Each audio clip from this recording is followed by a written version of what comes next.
রাজধানীতে কাটছে না গ্যাস সংকট। এতে চরম বিপাকে গাড়ির চালকরা ফিলিং স্টেশনে দাঁড়িয়ে থাকতে হচ্ছে ঘন্টার পর ঘন্টা। আর ভুক্তভোগীরা অভিযোগ করছেন যে গ্যাসের দাম বাড়াতেই সরবরাহ কমিয়ে দেওয়া হয়েছে। তবে অভিযোগ মানতে নারাজ পাম্প মালিকরা। একদিনেই 3 বার পাম্পে এসেছেন সিএনজি অটোরিকশা চালক সুজন খান। 3 বারের চেষ্টায় সর্বসাকুল্যে পেয়েছেন 150 টাকার গ্যাস। সকাল 6টায় বের হয়ে আপনার মহাখালী পাম্পে ঢুকছি, ঢোকার পরে ওইখানে 34 টাকার গ্যাস ঢুকছে।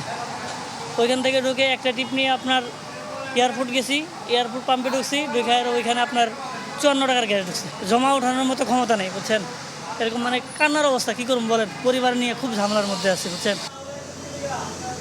ঢাকার বিভিন্ন এলএনজি ফিলিং স্টেশন ঘুরে দেখা গেছে কেউ কেউ পেয়েছেন 13, 20 কিংবা 50 টাকার জ্বালানি, যা নিয়ে চরম ক্ষোভ আর হতাশা তাদের মধ্যে। বাংলা কিউআর, যেখানে নগদ পেমেন্ট সেখানে। সারা দেশে 10 লাখেরও বেশি মার্চেন্টে নগদে পেমেন্ট করুন খুব সহজে।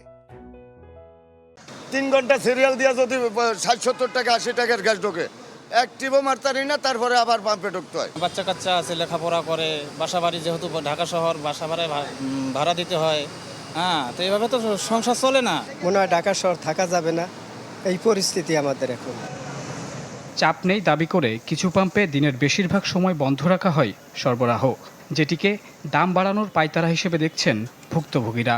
ওনারা বলতে আছে যে লাইনে কোনো গ্যাস নাই, মেশিন চলতে আছে না, এই জন্য আমরা বন্ধ রাখছি। দাম বাড়ালে দাম বাড়াক, যে কোনো কিছু একটা সমাধান করুক। এইভাবে 2 দিন পর পর নালে গাড়িতে গ্যাস দেওয়া বন্ধ করে দেখ, গাড়ি শুধু তেলে চালাক। ফিলিং স্টেশন কর্তৃপক্ষ বলছে লোকসান দিয়ে চালাতে হচ্ছে পাম্পের কার্যক্রম, কেননা গেল 1 সপ্তাহে কমেছে দৈনিক গড় বেচা বিক্রি। আগে যেখানে আমরা 10-12 ইনলেটে গ্যাসে প্রেসারে গ্যাস দিতে পারতাম, সেখানে আমাদের 2-3 ইনলেট, মেশিন প্রায় বন্ধ হয়ে যাচ্ছে। আমাদের প্রত্যেকদিন 3,60,, 70, 80, এখন 1,50,000, 1,30,000, 1,25,000 এরকম সেল হচ্ছে।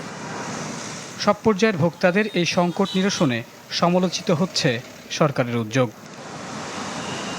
মোহাম্মদ শফিক, চ্যানেল 24, ঢাকা।